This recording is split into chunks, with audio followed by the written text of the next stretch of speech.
నమస్తే. తెలంగాణ రాజకీయాలలో బీజేపీ ఒక కీలకమైన పాత్ర పోషించబోతున్నదని బీజేపీ రాష్ట్ర నాయకత్వం, జాతీయ నాయకత్వం భావిస్తున్నది. బీఆర్ఎస్ ప్రధాన విపక్షంగా తనదైన పాత్ర పోషిస్తున్న ఒకవైపున, రెండవది రేవంత్ రెడ్డి స్వతహాగా తన ఒక బ్రాండ్ పరిపాలనలో ఉండే ప్రయత్నం ఆయన చేస్తూ ఉన్నారు. పైగా బీసీలకు 42% అవకాశాలు, ఎస్సీ వర్గీకరణకు చట్టబద్ధత, బీసీ రిజర్వేషన్లకు చట్టబద్ధత. ఈ సందర్భంలో బీజేపీ ఎదగడానికి అవకాశాలు ఉన్నాయా? ఉంటే ఏ మేరకు, ఎట్లా? బీఆర్ఎస్ భవిష్యత్తు ఎట్లా ఉండబోతున్నది? అసెంబ్లీ సమావేశాలు జరుగుతున్నాయి, వాటి తీరుతెన్నులు ఏమిటి? ఈ అంశాల గురించి మాట్లాడడం మన దగ్గర బీజేపీ నాయకులు రాజయ్య యాదవ్ గారు ఉన్నారు. వారితో మాట్లాడదాం. నమస్కారం. నమస్తే. ఇందాక నేను చెప్పినట్లుగానే ఒకవైపున కాంగ్రెసు పరిపాలనలో అక్కడక్కడ మనం మాటలు వింటున్నా కానీ కష్టపడి ఏదో చేస్తున్నారులే అనే ఒక అభిప్రాయం కలిగిస్తున్నారు. బీఆర్ఎస్ నాయకులు ఆ ప్రభుత్వమే బాగుండే కదని జనం అంటున్నారు, దాన్ని పట్టుకొని బలంగా నిలబడుతున్నారు. బీజేపీకి ఎజెండా ఏముంది నిలబడడానికి? ఏ ధైర్యంతో భవిష్యత్తు తమదే అంటున్నారు మీ వాళ్ళు? ఒకటే, భారత రాజకీయాలలో ఇవాళ యువతరం ఏదైతున్నదో మానాటి యువతరం ఈనాటి యువతరానికి తేడా ఉన్నది. ఈనాటి యువతరం భారత రాజకీయాలు ఏం జరుగుతానే అని ఆలోచిస్తాను. మా తరం ఎట్లా పోతే కుదురుతుంది అని అనుకుంటాను. ఏటికి ఎదురీగే యువతరం ఈనాడు ఉన్నది.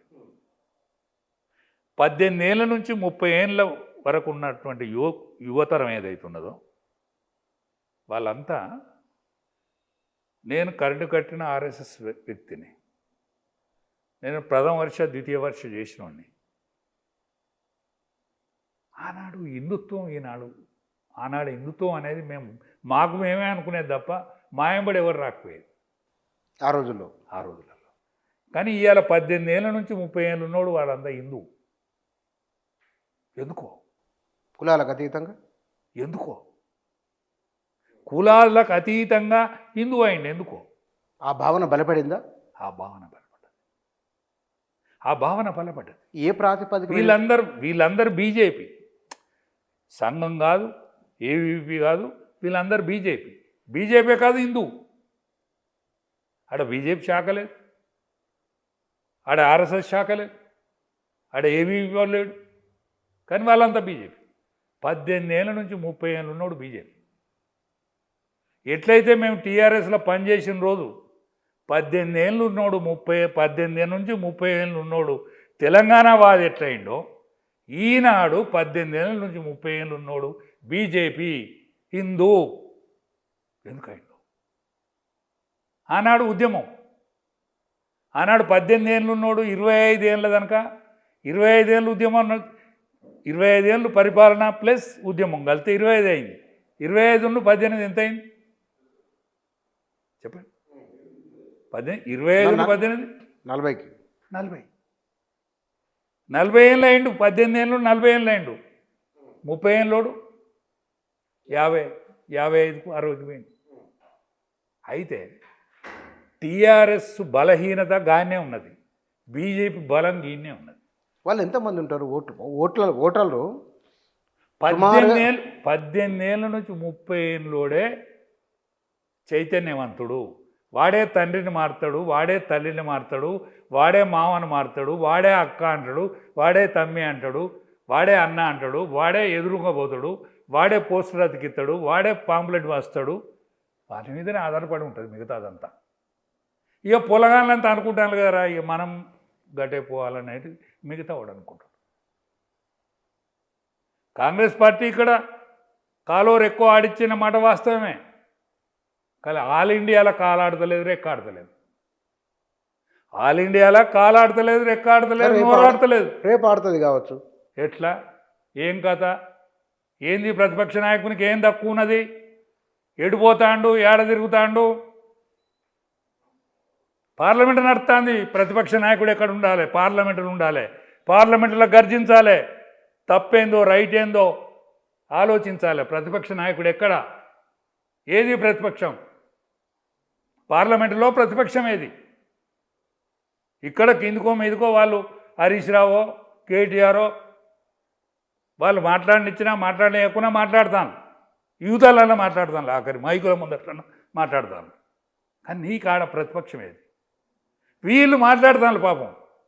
కానీ నేను చెప్పిన లెక్కున్న చూడు, 18 ఏళ్ళోడు 25 ఏళ్ళు అయిండు, పెద్ద మనిషి అయిండు, మిగతా ఆయన ముసలాయన. కానీ ఇక్కడ మన దగ్గర తీసుకున్నాం. మీరు అన్నారు కదా హరీష్ రావు కేటీఆర్ మాట్లాడుతున్నానని. బీజేపీ వాయిస్ కంటే వీళ్ళ వాయిస్ బలంగా వెళ్తున్నది కదా. వీళ్ళు ఎస్టాబ్లిష్ లీడర్స్. కేటీఆర్, హరీష్ రావు ఇద్దరు పెద్ద నాయకులు. ఇవాళ బీజేపీలో కానీ కాంగ్రెస్ వీళ్ళని ఢీకొని అంటే కష్టంతో కూడుకున్నారు. బీజేపీలో అయితే లేరు. బీజేపీలో ఎదిగిన నాయకత్వం లేకున్నా కొత్త వాళ్ళు అయినా వాళ్ళ వాయిస్తో తట్టుకోలేకపోతాను. 2-3 మాట్లాడతాను చూడండి. రాకేష్ రెడ్డి కానీ ఇవాళ ఆయన బీసీ నాయకుడు ఉన్నాడు ఆదిలాబాద్, పేరేంది శంకర్ అనుకుంటా, శంకర్, పాయల్ శంకర్. ఏం వాయిస్ అది, ఏం గొంతు? నివ్వరపోతాడు ముఖ్యమంత్రి మాట్లాడుతా అంటే, నివ్వరపోతాడు ముఖ్యమంత్రి మాట్లాడుతా అంటే. ఇద్దరు ముఖ్యమంత్రులను ఓడించిన ఆయన ముఖ్యమంత్రిని పోయిన ముఖ్యమంత్రిని ఓడించిన ఆయనే రమణారెడ్డి గారు మాట్లాడుతాడు. బ్రహ్మాండంగా తీసుకుపోతాడు ముందడికి. ఇవాళ సంఖ్యాపరంగా ఏం మాట్లాడినా ఇద్దరే మాట్లాడాలనుకునే పోటీ పడతాను తప్ప, బావమామర్దులకే పోటీ నడతాను తప్ప మిగతా వాళ్ళు ఏరి, టీఆర్ఎస్లో మిగతా నాయకులు ఏరి. సరే వాళ్ళు కాంగ్రెస్ వాళ్ళు ఎదురు తిరుగుతానులా, మాట్లాడినిత్తలేదా, ఇది వేరే సందం. మళ్ళీ ఏం లేచినా నువ్వేనా? వద్దా ఇంకా కూడా వద్దా సోయి. నీ దానిలో కొంతమంది 10 మంది కూసేయిరి. కూసైనోడు కూసైన జాగాలనే ఉండే, ఉన్నోనితో మాట్లాడినిత్తలేవైతివి. కేసీఆర్ రానే వత్తలేడా, వచ్చిన ఆయన ఇజ్జతులనే సావబట్టే. ఉన్నోళ్ళు మీ బావమరుదులేనా పంచుకునేది? వద్దా? ఇదేందే ఏకఛత్రాధిపత్యమా? ఏమన్నా కుటుంబ రాజకీయమా ఇది? కాదు. తెలంగాణ వాయస్తో నచ్చిండ్రు మీరు, తెలంగాణ ఆలోచన విధానంతో మీరు కనిపించిండ్రు. ఎక్కడుండే కేటీఆర్ ఎక్కడుండే? అమెరికాలుండే. కవిత ఎక్కడుండే? అమెరికాలుండే. వాళ్ళకు ఉద్యమంకు ఏం సంబంధం? హరీష్ రావు మాతో పాటుగా తిప్పల పడ్డాడు. మాకంటే పావులు ఎక్కువ, ఈసం ఎక్కువ తిప్పల పడ్డాడన్నా తప్పులేదు. ఎందుకంటే అదిగుండేది ఒదిగుండేది. మీకు ఉద్యమానికి ఏం సంబంధం? వంశపారంపర్యం ఇది. మా పిల్లలు బాగుపడతారేమని గంతమంది చచ్చిపోయిందిలే. మా పిల్లలు బాగుపడాలని గంతమంది బలిదానాలు అయిందే. ఎవరు మీరెవరు దానికి వారసులు? నీ ఇంట్లో పోద్దా అది? మా ఇంట్లోకి వస్తుందా? మీ ఇంట్లో పోద్దా? కష్టపడ్డోని ఇంట్లో పోతుందా? కర్నూలు ఇంటికి పోతుందా? కేసీఆర్కి అన్నాడు కాబట్టి నీకా? అది మీరు 10 ఏళ్ళకెళ్ళి మాట్లాడుతున్నారు. 10 ఏళ్ళకెళ్ళి వైనాట్ ఇయ్యాల కూడా ఎందుకు సోయెత్తలేదు అంటాను నేను. ఇయ్యాల కూడా ఎందుకు సోయెత్తలేదు? ప్రజలు ఓట్లు వేస్తే వాళ్ళు ఎమ్మెల్యేలు అయ్యారు. ఇవ్వాల కూడా ఎందుకు సోయెత్తలేదు? వాళ్ళు ప్రజలు ఓట్లు వేసిండ్రు వాళ్ళకు. నేను అట్టంటలేను. ప్రజలు ఓట్లు వేసిండ్రు. ఉద్యమం చేయబట్టి ఓట్లు వేసిండ్రు. నిన్నేమైంది మరి? ప్రజలు నిన్ను ఎందుకు వేయలే? కాలం ఇప్పుడు ఒకలాగా ఉంటుందా? అంటే ఒక్కలాగా ఉండదు అనేది అయితే వాస్తవమే కదా. కాలం ఒక్కలాగా ఉండదు అనేది అయితే వాస్తవమే కదా. మరి రేపు ఎట్లుంటుంది? భారత రాజకీయాలను నిశ్చితంగా పరిశీలించండి. మీరు భారత రాజకీయాలను నిశ్చితంగా పరిశీలించండి. జరిగిన ఎలక్షన్లు పరిశీలించండి. ఇవాళ ఢిల్లీ కానీ, లేకపోతే హర్యానా కానీ, మహారాష్ట్ర కానీ ఆ ఎన్నికలను పరిశీలించండి. మీరు చెప్పిన రాబోయే రాజకీయాలు మాట అక్కడ కూడా వద్దాం మనం.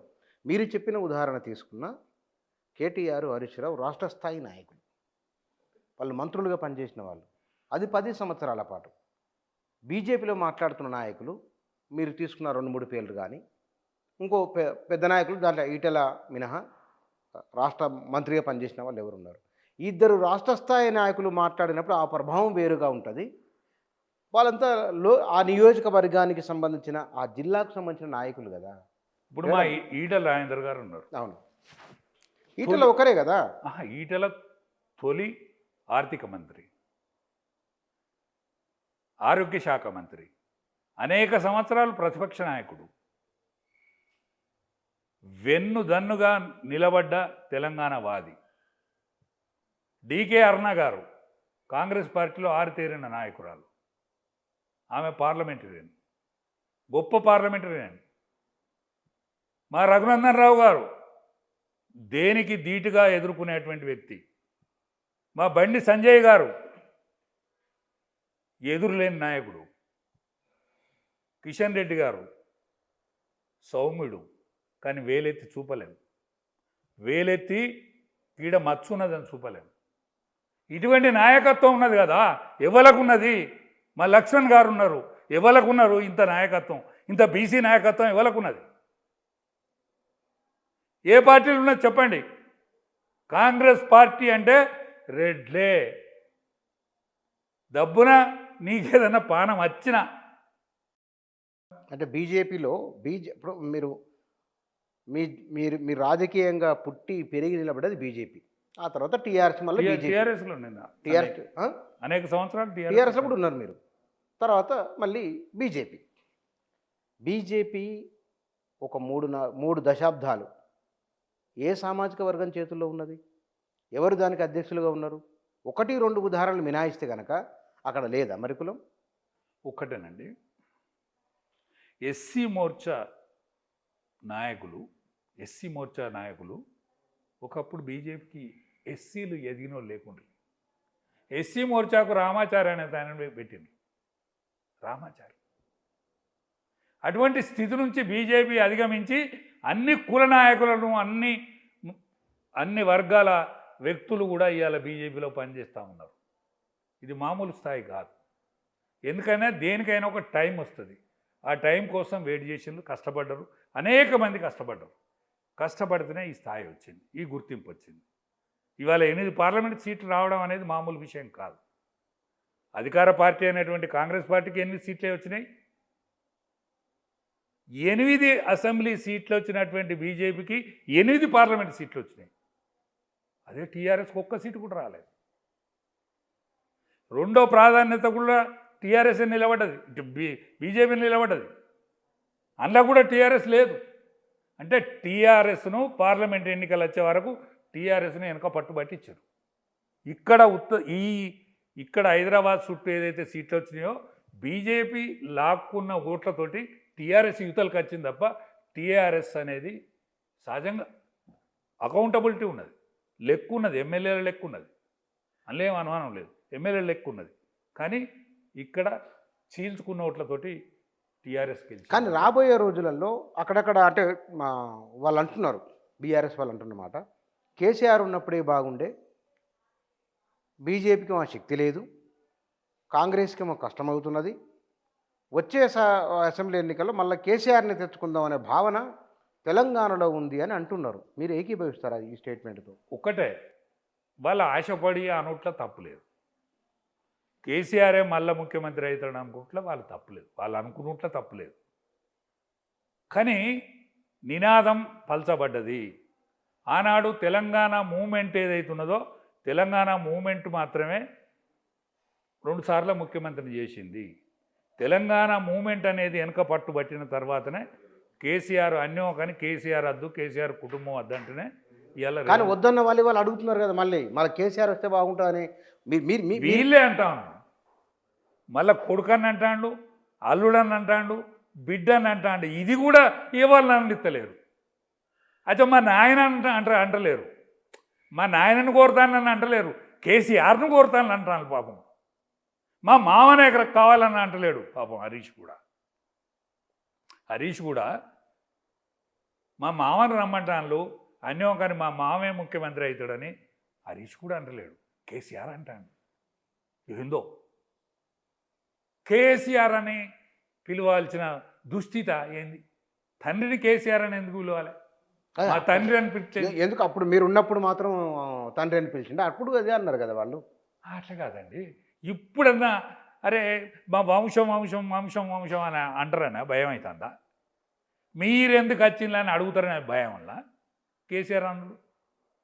కేసీఆర్ అంటే కేటీఆర్ను పరాయి అనుకుంటారా? కవితను కేసీఆర్ అంటే పరాయి అనుకుంటాడా?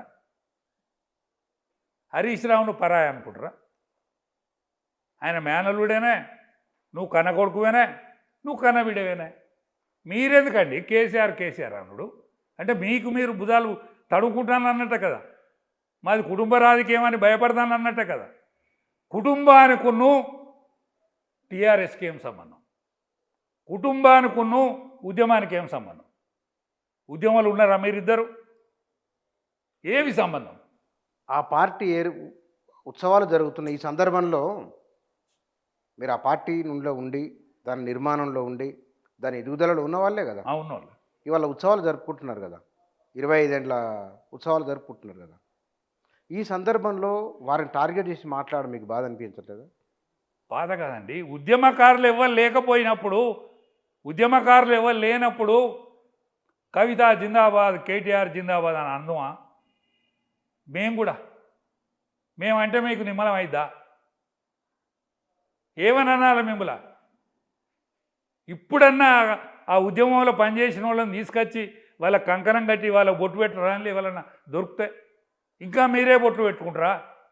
ఇంకా మీకు మీరే మద్దతు ఇచ్చుకుంటారా? 25 సంవత్సరాలు ఉత్సాహం చేస్తాను కదా. ఈ ఉత్సాహంలో పాతోని తీసుకొచ్చి ఎవరికైనా కాళ్ళు కడగరాని, వాని కాళ్ళు నెత్తిన చల్లుకోరాని, ఏది నీళ్ళు తీసి నెత్తిని చల్లుకుంటారు కదా. అల్లుండి కాళ్ళు కడిగినప్పుడు నెత్తిని చల్లుకుంటారు కదా. ఎవరినైనా దొరికించుకొని పోయిన వాళ్ళు వేలు, చచ్చిపోయిన వాళ్ళు చచ్చిపోయిన, మా సొంటలం ఏడ్చుకుంటే పార్టీని ఇడిచిపెట్టిపోయినాం.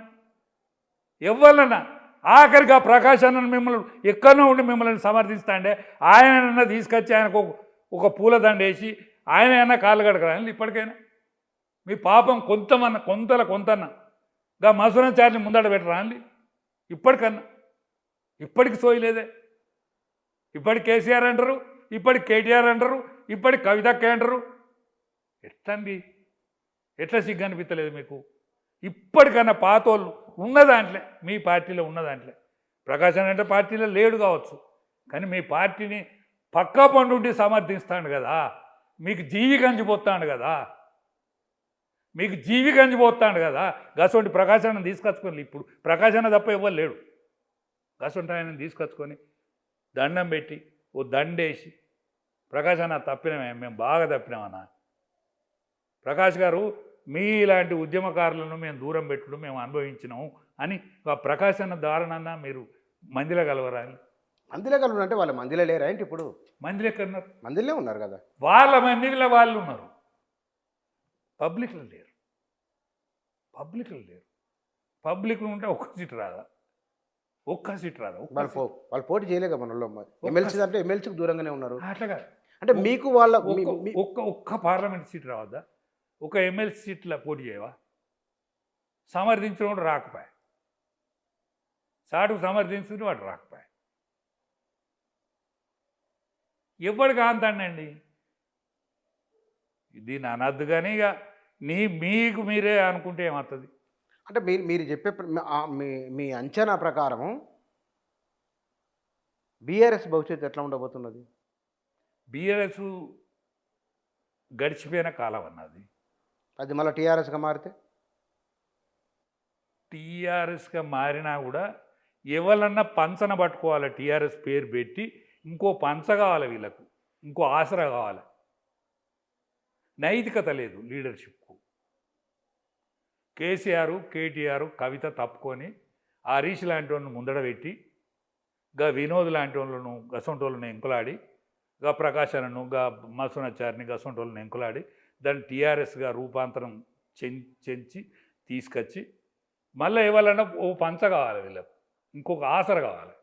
ఆసరతోటి ఏమన్నా, ఎందుకంటే లీడర్షిప్ ఉన్నది, మంచి అయినా చెడ్డ అయినా లీడర్షిప్ ఉన్నది, కానీ క్యాడర్ లేదు. క్యాడర్ అలసిపోయింది. వాడు యాస్టకొచ్చింది, చెప్పినా కూడా ఎవడు వినేటట్లేదు.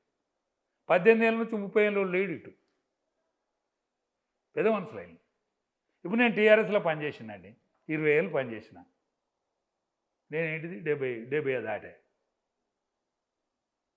నేను నోరున్నది తప్ప నాకు ఉరుకుతానా? నీకు సొంత లీడర్షిప్ ఉండే. ఇంకా నేనన్నా గట్టిగున్నా. వాళ్ళు అటు పోసి ఇటు పోసి ఆగమై ఉన్నారు. చూద్దాం ఏమైతే. మరి కాంగ్రెస్ ఎట్లా ఉండొచ్చు అనుకుంటున్నారు? కాంగ్రెస్ కనిపించలేదన్న, భారత రాజకీయాలలో కనిపించలేదు. భారత రాజకీయాలలో కనిపించలేదు. 100 మంది ఎంపీలు ఉన్నారు, ప్రధాన ప్రతిపక్షం పార్లమెంట్లో. ప్రతిపక్షమే, కానీ ఎందుకో మన కొవ్వొత్తివతగా అది దినం తగ్గుతాను. ఇప్పుడు వత్తి అంటే ఎగేయచ్చు, కానీ కొవ్వొత్తిని ఎగేయలేము. వత్తికి నూనె పోసి ఎగేయచ్చు, కానీ కొవ్వొత్తి కరుగుతుంది చూడు, కొవ్వొత్తి కరుగుతుంది చూడు, ఇంకో కొవ్వొత్తి తేవాలి తప్ప ఆ దీపం అయితే లేదు. కాబట్టి రాహుల్ గాంధీ పెద్ద మనిషి, యువకుడా, బ్రహ్మచారి, లేకపోతే ఏంటిదో తెలుస్తలేదు. ఆయన వాళ్ళ చెల్లెని తీసుకొచ్చింది. ఆమె ఇందిరాగాంధీ రూపురేఖలు ఇదంతా మేము వేరే పార్టీలు ఉన్నా కూడా ఆలోచన విధానం చేయాలి కదా, చేయకుంటే కూడా వీడు కరెక్ట్ కాదన్నట్టే కదా. కానీ ఆమె వయసు కూడా పెద్ద కనిపించలేదు. సోనియా అమ్మ అయితే పెద్ద మనిషి అయిపోయింది. ఆమె ఆరోగ్యరీత్యా కానీ మిగతా రీత్యా కానీ పెద్ద మనిషి అయిపోయింది. ఖర్గే ఆయన పెద్ద మనిషి. ఎవ్వరు ఆ చరిస్మా కలిగిన. చూద్దాం, బీజేపీ ఇంత శక్తివంతమైతేనే ఎవరు అంచనా వేయలేదు, అయింది. కనబడతలేదు అన్న కాంగ్రెసు బహుశా రేవంత్ రెడ్డి రూపంలోనే మళ్ళీ కనబడవచ్చును జాతీయ స్థాయిలో. ఎందుకు చెప్పలేం కదా. అంటే రేవంత్ రెడ్డికి నన్ను పైసలో మన్నో మశానం ఉండొచ్చు, కానీ అంత చరిస్మా లేదు. రేవంత్ రెడ్డికి చరిస్మా ఉన్న లీడర్ కాదు. కేసీఆర్ వద్దనుకుంటే ఢిల్లీని మేనేజ్ చేసి ఢిల్లీ ఆయన కాంగ్రెస్ పార్టీ రాజకీయాలను తిప్పుకొని ఆయన ముఖ్యమంత్రి కాగలిగినాడు తప్ప రేవంత్ రెడ్డి పేరు మీద కనుక ఎన్నిక అయితే ఇంత బలహీనత ఉండదు. ఇప్పుడు ఆయన మంచైనా చెడ్డైనా కేసీఆర్ అనేది ఆయన 14 ఏళ్ళ ఉద్యమం, 9.5 సంవత్సరాల పరిపాలన. కానీ ఈయన 12 నెలలు దాటింది, 14 నెలలకు వచ్చింది. ఇది 14 ఏళ్ళకే పలచబడ్డది. ఇప్పుడు ఎక్సైజ్ కానిస్టేబుల్కును సివిల్ కానిస్టేబుల్కు తేడా ఉంటుంది తెలుసా మీకు? దీనిలో ఎక్సైజ్ కానిస్టేబుల్ ఎవరు, సివిల్ కానిస్టేబుల్ ఎవరు? సివిల్ పోలిక ఎందుకు చేస్తున్నారంట. ఇది మీకు చెప్తా చిన్న ఉదాహరణ. ఈ లాటిన్స్ లేకముందు లేడీస్ కూడా ముంతలు పట్టుకొని బయటికి పోయేది మన దగ్గర. ఏది ఇంటింటికి లాటిన్స్ లేకముందు. అయితే కానిస్టేబుల్ గాడు వస్తాడని అందరు లేచిందట, బయలుపోయాడు. ఎక్సైజ్ కానిస్టేబుల్ గాడు కాదే అని కూర్చున్నారట. అయితే కాంగ్రెస్ పార్టీ ఎక్సైజ్ కానిస్టేబుల్ల కింద లెక్కకొచ్చింది. కానిస్టేబుల్ అనుకుంటలేరు. నిజం అన్న, ఇది నిజం. నాలాంటి అబద్ధాలు చెప్తే వస్తుందా? వీనికి ఎంటిక లేకుండా ఎందుకు ఈ అబద్ధాలు ఎందుకు చెప్పాలని అనుకోరాని. కానీ అట్లా ప్రజలు ఒకవేళ తెలంగాణలో కాంగ్రెస్కి ఇన్ని సీట్లు వస్తాయని, అధికారంలోకి వస్తుందని ఎన్నికలకు 2 నెలల ముందు వరకు కూడా ఎక్కడ లేదు. కానీ ప్రజలు కాంగ్రెస్ పార్టీ కావాలనుకున్నారు, బీజేపీ కంటే కూడా. ఒకటన్నా బీజేపీకి ఎత్తే ఓటు ఏడమురిగిపోద్దో వీడు అందుకునేటట్లేదు. అన్నీ కానీ కేసీఆర్ రావద్దనే ఆలోచన అప్పుడు ఉండే. కేసీఆర్ రావద్దనే ఆలోచన ఏదైతే ఉండనో అది టీఆర్ఎస్, అది కాంగ్రెస్ పార్టీ ఏ మూలకున్నా వాడు ఓటర్కే దొరకలేదు కదా. ఎమ్మెల్యే ఇప్పుడు ఆయన ఎమ్మెల్యే అసలే దొరకలే. చాలామంది దొరకలే, పరారు. చాలామంది 3-4 రోజుల ముందట పరారు అయిందన్న. అయినా కూడా గెలిచింది. సరే రేవంత్ రెడ్డి రేవుగా తిప్పుకున్నారు, ముఖ్యమంత్రి అయింది. కానీ ఆ ముఖ్యమంత్రి అయినాక ఆయన ఏమైతే చెప్పిండు కదా, అదోటి ఇదోటి ఇస్తానని, ఆయనకి వెళ్తలేనట్టు సంసారం. ఆల్ ఇండియాలో కూడా రాష్ట్రాల వారీగా లేకపోతే మద్దుల వారీగా ఉంటుంది తప్ప రాష్ట్రాల వారీగా ఉండదు కదా. రోడ్లకేంది, ప్రాజెక్టులకేంది, ఈ లెక్కే ఉంటుంది తప్ప రాష్ట్రాల వారికి ఉండదు కదా లెక్క. శాంక్షన్స్ రాష్ట్రాల వారికి కదా, రోడ్లది లేకపోతే స్కూళ్ళది లేకపోతే ఇంకా మిగతా ఓ లెక్కల ప్రకారమే వస్తుంది కదా తప్ప ఆల్ ఇండియాలో అయితే మరి పక్షపాత వైఖరి ఉన్నదని అయితే ఎవడు అనుకుంటలేదు మరి. తెలంగాణ ఇవాళ బెంగాల్కి ఏదైతే పోతానేయో ఫండ్స్ మన కర్ణాటక ఏదైతే పోతానేయో తెలంగాణకు కూడా కదా వేస్తుంది. సౌత్ ఇండియా పట్ల వివక్ష ఉన్నది అని అంటూనే ఉన్నారు కదా. సౌత్ ఇండియా వివక్షత అనేది ఈ జనాభా ప్రాతిపదిక మీద డీలిమిటేషన్స్ అయితే అయ్యింది. మన సౌత్ ఇండియాలో కొద్దిగా బర్త్ కంట్రోల్ ఇదంతా దీని మీద కొంత ఆలోచన విధానం మొదటి నుంచి ఉన్నది. నార్త్ ఇండియాకును మనకు తేడా ఉన్నది కొంచెం దీంట్లో. నార్త్ ఇండియాకును మనకు తేడా ఉన్నది. అంటే జనాభా ప్రాతిపదిక మీద ఈ లెక్కలు వస్తే మన సంఖ్య పెరుగుతలేదు, వాళ్ళ సంఖ్య పెరుగుతుందా అయిందనే అనుమానం మీద ఈ సౌత్ ఇండియానన్నా ఇట్లా మూడగడదామనే ఆలోచన డిఎంకే పార్టీ చేస్తుంది. దానికి వాడోడు వీడోడు కత్తి కడతాను తప్ప ఈయన ఆలు లేదు చూలు లేదు, కొడుకు పేరు గోయిందని అన్నట్టున్నది అంతే తప్ప ఇంకేం కాదు. అది అంత దూరం రాలే. వీళ్ళు కట్టుకడితే అయ్యేది కూడా లేదు. ఇప్పుడు నీకు సౌత్ ఇండియాలో కూడా నీకు కర్ణాటక, ఇప్పుడు నీకు కర్ణాటకను తెలంగాణ కదనే కాంగ్రెస్ పార్టీ సౌత్ ఇండియాలో. కేరళలో కమ్యూనిస్ట్ పార్టీనా? కమ్యూనిస్ట్ పార్టీ కదా కేరళలో. కిందికి పోతే డిఎంకే, ఏడిఎంకే. ఆడ కూడా బీజేపీ ఒకప్పటికంటే ఇప్పుడు పర్వాలేదు అనిపించుకునే స్థాయిలో అయితే ఉన్నది. అన్నమలైని చూస్తే ఎందుకు వణుకుతానో తెలుస్తలేదు నాకు. నేను ఈడుండి తెలంగాణ నుండి మీ దగ్గర ఉండి అన్నమలై గురించి ఎక్కువ తక్కువ చెప్తే కూడా ఏతులు దొబ్బినట్టే. కానీ అన్నమలై అంటే గజ్జన వణుకుతాను. అంత ఉందా? అరే ఉందా అని నాకు అనిపించలేదన్న. మీ ప్రచార సాధనాలే చూపెడతాను అన్నమలై గురించి. నేను కూడా అనుకుంటలేను. కానీ అన్నమలై గంధమలై ఎందుకు? అన్నమలై అంటే గంధమలై ఎందుకు? ఇవాళ కేరళ ఉన్న క్రిస్టియన్స్ కూడా ముస్లిమ్స్ ఎడల మంచిగా లేరు. ఇవన్నీ తేడాలు కనిపిస్తాయి అంతటా కూడా. ఇక్కడ కర్ణాటక అయితే పలచబడే ఉన్నది. ఇప్పుడో మాప్పుడో ఆడ బీజేపీ బలపడే ఉన్నది. అంటే ప్రభుత్వాన్ని పడగొడతారా అంటే అక్కడ కూడా? ప్రభుత్వం పడగొట్టవలసిన అక్కర్లేదు, వాళ్ళే పడగొట్టుకుంటారు. కాంగ్రెస్ పార్టీకి ఒక వ్యక్తిత్వం ఉంటుంది, దానికే పడగొట్టుకుంటుంది. అది కాంగ్రెస్ పార్టీకి దానికే పడగొట్టుకుంటుంది. అంటే ఎవడు అక్కర్లేదు వాళ్ళకు. కాంగ్రెస్ పార్టీకి ఎవడు పోటీ అక్కర్లేదన్న, పోటీ అక్కర్లేదు కాంగ్రెస్ పార్టీ పోటీ. తెలంగాణలో ఎందుకంటే ఇంతకుముందు బీఆర్ఎస్ నాయకులు కాంగ్రెస్ ఇన్ని ప్రభుత్వాలను పడగొట్టిన మీరు అన్నారు కదా. అట్లాంటి ఆలోచనలు కాంగ్రెస్ పార్టీనే పడగొట్టుకుంటుంది తప్ప వేరే పార్టీ పడగొట్టనక్కర్లేదు. దాన్ని వేరే పార్టీకి అవసరం లేదు. రేవంత్ రెడ్డి రాజకీయ భవిష్యత్తు అంటే ఆయన పరిపాలన ఎట్లా ఉంది? ప్రయత్నం చేస్తున్నారా? ఎట్లా ఏమనిపిస్తుంది మీకు? ఉన్నది ఉన్నట్టు మాట్లాడు. మీరు బీజేపీ నాయకులు ఉన్న దాంట్లో ఆయన కాలోరు ఎక్కువ ఆడిచ్చే తిప్పల పడతాడు. కానీ ఆయన అన్న ఏంటిది, ఆయన ఇయ్యాల్సిన ఏంటి, దానికి దీనికి ముడిపడతలేదు కదా. ఆయన ఇచ్చిన నినాదానుకున్న దీనికి ముడిపడతలేదు కదా.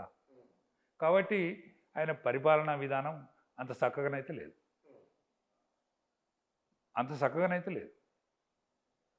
అంటే ఇంకేం చేయాలంటారు ఆయన? ఏం చేయాలంటే ఆయన అలవిగానే హామీలు ఇచ్చిన మాట నిజం.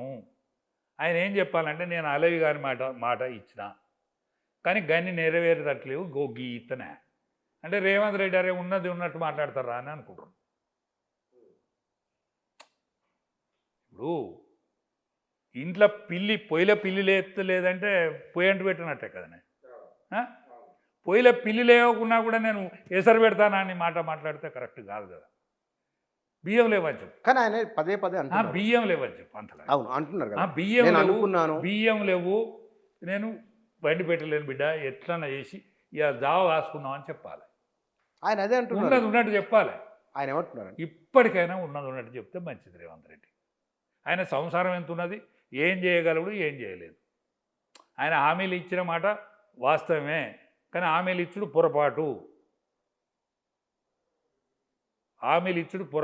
పొరపాటు జరిగింది, సర్దుకోండి అంటే తెలంగాణ ప్రజలు తప్పును ఒప్పుకుంటే సర్దుకుంటారే, ఏతులు దొబ్బితే తొక్కిపాటు తింటారు. తెలంగాణ ప్రజలకు తప్పును ఒప్పుకొని అరే అన్నకున్నాం కానీ వెళ్తలేదు అంటే కట్నం కాడ చదువుకుంటారంటే కట్నం ఒప్పుకుంటారు. చూడు బిడ్డ వెళ్తలేదు బిడ్డ, అప్పుడు ఏదో మాట దోయక అన్న కానీ వెళ్తలేదు సుమా, భూముల ధరలు పడిపోయినాయి, నేను అమ్ముదాం అంటే వాడు ప్లాట్ కొంటలేడు, భూమి అమ్ముడు పోతలేదు, నేను ఇయ్యలేను బిడ్డ, ఎట్లనే చేసి సాదుకోమని పిల్లని సాదుకో బిడ్డ అంటే తెలంగాణ ప్రధానికం ఒప్పుకుంటుంది. కేసీఆర్ అన్నయ్య అన్నీ చేసిండా? అన్నయ్య అన్నీ చేసినాడే? చేయలే. చేయకున్నా కూడా కడుపులో పెట్టుకున్నది కదా. 2 సార్లు ముఖ్యమంత్రిని చేసింది. నువ్వు పిల్లలను తీసుకొచ్చి కేసీఆర్ కూసేయండి తప్ప, కేసీఆర్ కూసేతోడు కాదు. మా నాన్న ఉద్యమకారులను గానక కూసేయండు, వేరే పార్టీలను భ్రమించి కూసేయండి, ఆయన వేరే పార్టీలను తీసుకొచ్చి ముందడ పెట్టి కూసేయండి తప్ప తెలంగాణలో ఉండే ఉద్యమకారులను అట్నే దగ్గర పెట్టుకొని ఈ కుటుంబాన్ని పూర్తి వాళ్ళ పాలు చేయకుండా చేస్తే కేసీఆర్ కూసేతోడు కాదు మా నాన్న. కానీ కేసీఆర్ దగ్గర పడే పాపం. నేను అడిగిన మాట దోయక తలలిచ్చుకున్నా. మా ధర్మాయుడు సాబుని అడిగిన, ఏమని అడిగారు? ధర్మనం ఎట్లున్నాడే మనిషిని చూసినాను అంటే, కొంచెం బక్క సిక్కిండే, పానం అంతా ఎట్లా దగ్గర పడ్డట్టు అనిపిస్తానంటే, మళ్ళా ఏంటనే పానం తలెడుతుంది కదా, వాడే కలిసిన వాళ్ళం కదండి, 20 ఏళ్ళు కలిసిను. ఆయన అంత మంచిగా నన్ను ఎవరు చూడలే, ఏ లీడర్ కూడా చూడలే. అంత గౌరవించింది. అంత గౌరవించేది. రాజన్న నోరారు పిలిచేది. మళ్ళీ వినోద్ సార్ ఫోన్ చేశాను, ఏం సార్ మొన్న మీరు హాస్పిటల్కి పోతురి, ఇంటికి పోతురి, ఎట్లున్నాడు సార్ అంటే, ఇక నీకు తెలియదు ఏమన్నది ఇక ఆయన రాత్రి కూడా తినడు కదా, తినడు ఆయన పాపం. అంటే పానం తలడిచ్చే అసలు తినడా? తినడు, ఒకటే పూట తింటాడు. ఒకటే పూట తినడు. రోజు మొత్తంలో ఒక బొక్క అంతే. ఒక బొక్క అందరు తినాలి. వాళ్ళ చుట్టూ వాళ్ళందరూ మంచిగా తినాలి. మనసున్న మనిషి అండి కేసీఆర్ అంతడు, మనసున్న మనిషి. ఆయన గోస తలిగి వీళ్ళు నాశనం అయిపోతారు.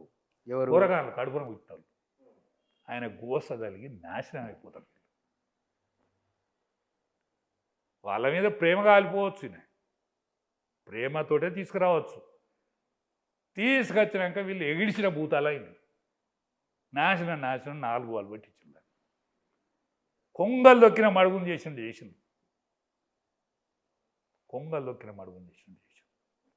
బీఆర్ఎస్. ఇక అది రేవుకు రాదన్న బీఆర్ఎస్ అన్నా. నేను మీ స్టూడియోలో చెప్తాను, రేవుకు రాదు సుమా, రేవుకు రాదు. చెప్పలేము, కాలం ఎట్లా మారుతుందో. లేదన్న, కాలం ఇటు మారేటట్లేదు. ఎక్కడనో ఉన్న బీజేపీని అనుకోని బీజేపీకి అందలం ఎక్కకపోతే నాకు కొట్టు పెట్టండి. అంటే తెలంగాణలో బీజేపీ అధికారంలోకి వస్తున్న నమ్మకంతో ఖచ్చితంగా బీజేపీ ముఖ్యమంత్రి రేపు కాబోయేది. బీసీ ముఖ్యమంత్రి, బీజేపీ ముఖ్యమంత్రి. ఎవరైనా బీసీ ఎంత గట్టిగా చెప్పారు, పేరు కూడా చెప్పండి, ఎవరు ముఖ్యమంత్రి? ఇప్పుడు అన్న మా దాంట్లో బీసీ నాయకులు ఎదిగిన నాయకత్వం ఉన్నది మాకు. లక్ష్మణ్ గారు ఉన్నారు, బండి సంజయ్ గారు ఉన్నారు, అరవింద్ గారు ఉన్నారు, ఈటెల రాజేందర్ గారు ఉన్నారు. అంటే ముదిరాజు కులం అనేది గ్రామాలల్లో అత్యధిక పవర్ఫుల్, అంటే జనాభా అయితే ఎక్కువ ఉన్నారు. జనాభా ఎక్కువ ఉంటుంది. దాని తర్వాత రెండో దాంట్లో యాదవులు ఉంటారు. యాదవులు లీడర్షిప్ లేదు.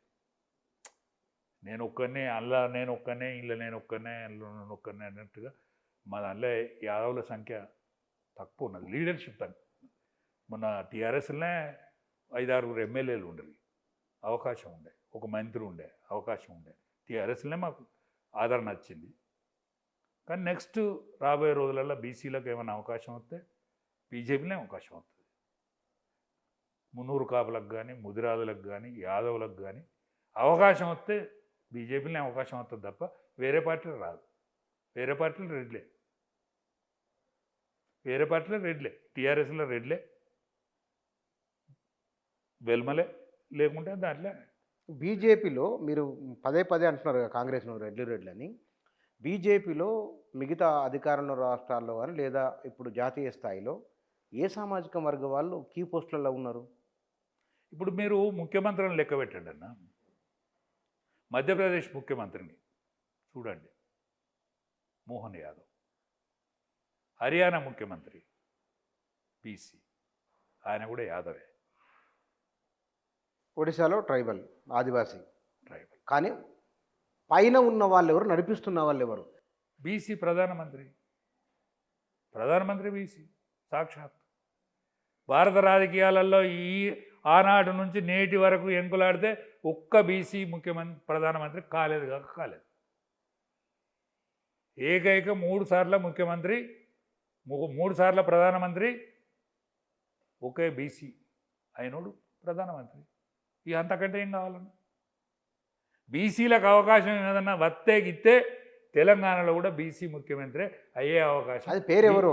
బీజేపీలో మాత్రమే ఉన్నది. అది ఎవరు? ఈటెల రాజేందర్ కావచ్చు, అరవింద్ కావచ్చు. 4 చెప్తున్నారు. మీకు తెలిసి ఉంటుంది కదా ఎవరికి అవకాశం ఉంటుంది. ఇప్పుడు ఈటెల రాజేందర్ గారు మంత్రి పదవులలో అనుభవం ఉన్నది. పోరాట యోధుడు, సుదీర్ఘ అనుభవం, మంత్రిగా, ఎమ్మెల్యేగా. ఇవాళ ఆయన ఇవాళ వాయస్ కూడా ఇవాళ ఎక్కడ నిలబడ్డా ఎక్కడ కూర్చున్నా ఆయన వాయస్ బ్రహ్మాండంగానే ఉంది. పోతే బండి సంజయ్ గారు కూడా ఇదివరకు మా అధ్యక్షుడిగా ఉంటే, పోతే హోమ్ మినిస్టర్గా ఉన్నారు. ఆయనకు కూడా అవకాశం రావచ్చు. ఇద్దరిట్లే వాళ్ళకు వస్తుంది. ఎక్కువ అవకాశం అయితే రాజేందర్ గారికి, ఈటెల రాజేందర్. కానీ ఇక్కడ కాంగ్రెస్ పార్టీ మునుపట్లాగా లేదు. కాంగ్రెస్ పార్టీ ఆలోచన మారుతున్నది. బీసీలకి అవకాశం ఇవ్వబోతున్నాము. ఇప్పుడు రిజర్వేషన్లు కానీ, లేకపోతే కనుక బీసీ నాయకత్వాన్ని ఎదిగించే అది కానీ ఒకళ్ళు స్టాండ్ తీసుకుంటే ఎట్లా ఉండవచ్చు? అంటే ఒక్కటనే నీకు ఆల్ ఇండియాలో పల్సవ్ అవుతుంది పార్టీ ఆల్ ఇండియా. మన రాష్ట్రానికి వద్దాం. మన రాష్ట్రం కాడికి వచ్చి ఇక్కడిని లెక్క పెట్టుకుంటే దీని వాయస్ అంతా ఇప్పుడు నీకు బీజేపీకి వాయస్ ఎక్కడదండి? ఆల్ ఇండియా వాయస్ కాకపోతే ఆల్ ఇండియా వాయసే కదా. ఆల్ ఇండియా వాయసే కదా నీకు బీజేపీకి. ఇప్పుడు ఆల్ ఇండియా వాయస్ తోటే కదా నీకు ఇన్ని రాష్ట్రాలలో అధికారం ఉన్నది. కానీ ఎన్డీఏ అధికారంలో చూడండి మీరు, ఎన్డీఏ అధికారం చూడండి, కాంగ్రెస్ అధికారంలో చూడండి. కానీ మొన్న ఒక మాట, ముఖ్యమంత్రి వేసిన సవాళ్లకు బీజేపీ నాయకులు సమాధానం చెప్పలేకపోతున్నారు. ఏంటి సవాల్? ఆయనది ఆయన వేసిన గంతేంది, దిగిన బుడ్డేంది? ఆయన గంతే ఇప్పుడు దిగింది కాదే, ఆయన గంతే కూసా. ఆయన ఇచ్చిన వరాలేంది, ఆయన నెరవేర్చిన కోరికలేంది? ఆయన ఎన్ని ముచ్చట్లు చెప్పి ప్రభుత్వానికి వచ్చిండు, ఏ కోరిక నెరవేర్చిండు? ఒక్కసారి రొంబెచ్చ మీద చేసుకొని చెప్పాలి. వాళ్ళ మంత్రులను చెప్పవాలండి, వాళ్ళ మంత్రులే చెప్తాను మేము ఫెయిల్ అయినామని. ఇక అంతకంటే ఏం కావాలి? అంతకంటే ఏం కావాలన్నా? ఫెయిల్ అయినామని చెప్పినారు. ఫెయిల్ అయినామని చెప్పకపోతే పాస్ అయినామని చెప్తానులా. గత ప్రభుత్వం చేసిన అప్పులను తీర్చలేకపోతున్నాం అని అన్నారు. అవునన్నా, గత ప్రభుత్వం చేసిన అప్పులు ఏమన్నా బేఖాతరు అప్పులు ఉంటే నువ్వు చూపెట్టాలి తప్పులు ఏమున్నదో. అప్పులు చేసుడు అనేది ఇక్కడ కాదన్నా, ప్రపంచంలో మొత్తం కూడా అప్పులున్నాయి. ప్రపంచ దేశాలన్నీ కూడా అప్పులే చేస్తాయి. అభివృద్ధి అంటే అప్పు అన్న. ఇల్లు కట్టుండేది అంటే కేసీఆర్ చేసిన న్యాయమే మీరు అనేది. మంచి పని. కేసీఆర్ న్యాయం చేసిండని అంటలేను. కేసీఆర్ ఏమన్నా అన్యాయం చేస్తే యువతలు పెట్టక అప్పు చేసిండు కాబట్టి ఆ అప్పు తెరిచే వరకు ఏళ్ళైతుందా? కేసీఆర్ ఏమి తప్పు చేసిండో చెప్పు. అప్పు చేసింది చెప్పు, తప్పు చేసింది చెప్పు, రెండు చెప్పు. అప్పు చేసిన తప్పు చెప్పు, అప్పే చెప్పకు. అప్పులో ఉన్న తప్పు చెప్పు. తప్పు చేసిన అప్పు అయితే నువ్వెందుకు తీరుతానవు? లాజిక్ ఏమన్నా మరి? తప్పు చేసిన అప్పు అయితే నువ్వెందుకు తీరుతానవు అంటే నువ్వేదో తప్పు కడుపులో పెట్టుకునే తీరుతానవు కదా. నువ్వేదో తప్పు చేస్తాను అంటే కదా లెక్క. కానీ ప్రభుత్వం కట్టక తప్పదు కదా. నేను అట్లంటలేను. మీరు ముఖ్యమంత్రి అయినా సరే నేను అట్లంటలేను. నువ్వు తప్పు చేసిందేందో చెప్పరాదయా. తప్పు చేసిన అప్పు ఆయనే కట్టుకుంటాడు. అంటే ఇప్పుడు గడిచిన 10 ఏళ్ల కాలంలో కేసీఆర్ తెలంగాణ అభివృద్ధి కోసం కష్టపడ్డారు. నేను కష్టపడలేదా అనేది పక్కకు పెట్టి, అప్పు అనేది అభివృద్ధే.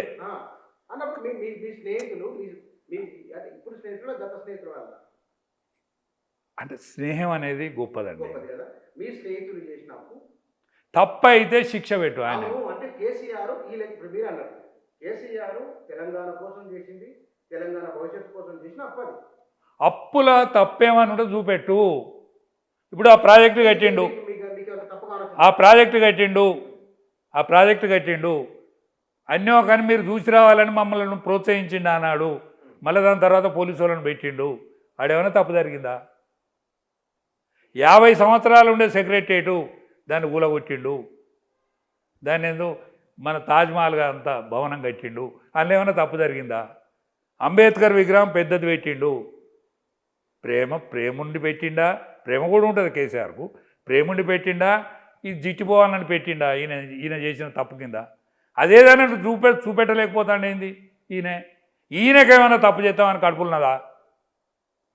నా తప్పును కూడా ఇంకోటి ఏం చద్దన్నదా? కానీ ఖచ్చితంగా మీ ఇద్దరు తప్పులను ఎంచడానికి బీజేపీ రెడీ ఉన్నది. ఖచ్చితంగా మీరిద్దరు చేసిన పొరపాట్లను కానీ మీ ఇద్దరు చేసిన తప్పులను కానీ నిలదీసేందుకు తయారున్నది. కానీ మీరు బీజేపీ అధికారంలోకి వస్తే పదే అంటున్నారు. కానీ ఇక్కడ బీజేపీ వారు మరొకసారి జాతీయ స్థాయిలో ఇంకోసారి బీజేపీ వస్తే కనుక దళితుల బీసీల పూర్వ జీవితంలోకి వెళ్ళిపోతారు వాళ్ళు. కాదండి, ఇప్పుడు దళితులను హక్కున చేర్చుకున్న నీకు మందకృష్ణ మాదిగా అనేక సంవత్సరాల నుంచి వాళ్ళ వర్గీకరణ కోసం తలడిస్తా అంటే కనీసం ప్రధానమంత్రి స్థాయి మనిషి వచ్చి ఇందిరాగాంధీనే తల్లి అనుకుని బతికింది కదా వాళ్ళు. కన్న తల్లిని మర్చిపోయి ఆనాడు ఏమైందయ్యా మీకు? గిన్నాళ్ళు ఇందిరాగాంధీ అంటే మా తల్లి అని బతికింది కదా. మాదిగలు ఇందిరాగాంధీ ముఖ్యంగా మాదిగలు ఇందిరాగాంధీ భూములు ఇచ్చింది. భూములు కాదండి, ఏమి భూములు 5 పైసల బిల్లియలే మా వర్గీకరణ చేయవని గిన్నాళ్ళు కొట్లాడుతా అంటే మందకృష్ణ మాదిగను హక్కున చేర్చుకుంటే ప్రధానమంత్రి హక్కున చేర్చుకుంటే ప్రధానమంత్రిని మీద తప్పులు పెడతానులే, మందకృష్ణ మీద తప్పులు పెడతానులే. ఇదేనా మీ సంస్కారం? ఇన్నాళ్ళు మర్చిపోయి బతికిళ్ళు కదా వాళ్ళు. కన్న తల్లి కాదు కదా, ఇందిరాగాంధీనే తల్లి అనుకున్నారు కదా. అసోంటి వాళ్ళను హక్కున చేర్చుకున్నది నరేంద్ర మోడీ కాదండి. మీరెవరైనా దగ్గర పోయినలా అండి? మీరేమైనా దగ్గర పోయినలా? ఆల్ ఇండియా లెవెల్ నాయకులు వచ్చి ఎవరన్నా మందకృష్ణ దగ్గర తీసుకుంటే ఏమవు ముట్టుడైనా అంటుడా? ఇంకా ఇన్నేళ్ళ తర్వాత కూడా అంటుడు పోలేదా వాళ్ళది? ఇంకా మూలకే బతకాలన్న వాళ్ళు. బీజేపీ మరోసారి అధికారంలోకి వస్తే జాతీయ స్థాయిలో వాళ్ళు వీళ్ళు అంటారు, కాంగ్రెస్ వాళ్ళు అంటారు పాత స్థాయి వస్తుందని. కాంగ్రెస్ అంటాంది అధిక భాగం పరిపాలించిన పార్టీ. ఇవాళ వాళ్ళని ఉద్ధరిస్తా అంటే ఎవరు అద్దన్నారండి? మిగుల ఎస్సీ ఎస్టీలను ఉద్ధరిస్తామంటే ఇవాళ ఈ దుస్థితి కారణం ఎవరు? 10 ఏళ్ళు పరిపాలించిన పార్టీనా ఈ దుస్థితి కారణం? మీరా? అనేక సంవత్సరాలు సింహభాగం కాంగ్రెస్ పార్టీ కదా పరిపాలించింది ఈ దేశాన్ని. జవహర్లాల్ నెహ్రూ, ఇందిరాగాంధీ కొడుకు మీరే కదా పరిపాలించింది. ఇన్నిటికీ ఈ దేశం సర్వనాశనం కావడానికి ప్రధాన కారణం, ప్రధాన దోషి కాంగ్రెస్ పార్టీ. ఉగ్రవాదంతో కశ్మీర్ నుంచి కన్యాకుమారి వరకు, అటక్ నుంచి కటక్ వరకు సర్వనాశనం చేసింది ఎవరు? కాంగ్రెస్ పార్టీ కదా. బీజేపీ దాని గురించి బీజేపీ నాయకులు మొదటి నుంచి మాట్లాడుతున్న మాటలు మొదటి నుంచి కాదండి, అనేక సంవత్సరాలు పరిపాలించిన పార్టీ కాంగ్రెస్ పార్టీ. అధికారంలో ఉన్నది కాంగ్రెసే కాబట్టి మరి కాంగ్రెస్ పార్టీకి దీనికి ఎవరన్నా వద్దన్నారా? ఈ బక్క సక్క నుండి ఏమీ లేకుండా ప్రక్షాళన చేసి మీద సింహాసనం మీద కూర్చుండే ఇవ్వాలన్నా వద్దన్నారా? బీజేపీ నాయకులు ఎప్పటి నుంచో మాట్లాడుతున్న మాటలు మీరు ఎప్పటి నుంచో అంటున్నారు.